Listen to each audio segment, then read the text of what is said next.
Sports Center, continuing to follow a breaking story here. Tony Stewart does plan to race at Watkins Glen in the Sprint Cup race later today, this afternoon. That will come your way. But in the meantime, an investigation is undergoing in Ontario County, upstate New York, at the Canandaigua track. It's a dirt track about a half an hour away from Watkins Glen. Stewart involved in an incident there last night.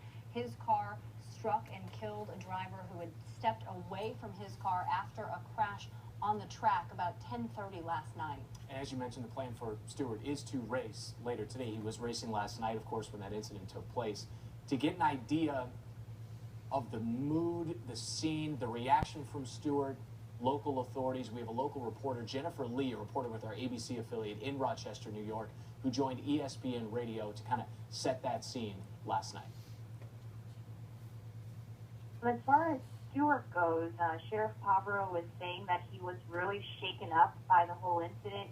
He said he's fully cooperating with the investigators into this crash investigation, and he also told us that Stewart isn't in custody. He believes Stewart is at Watkins Glen at this time. Moving forward, he did say as of now, the crash, that's all it's being investigated as an on-track crash. He stressed that no charges are pending. They have notified the DA's office, but again, he really wanted to point out that no charges are pending at this time, and it's just being investigated as an on-track crash.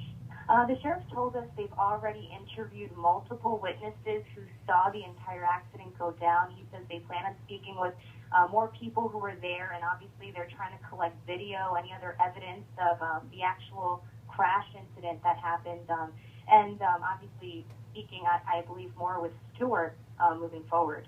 We have not heard from any of the race representatives. We have not heard from any of Tony Stewart's people. So, I mean, at this point, we're not sure if he's going to be racing, but as you said, scheduled to race later today.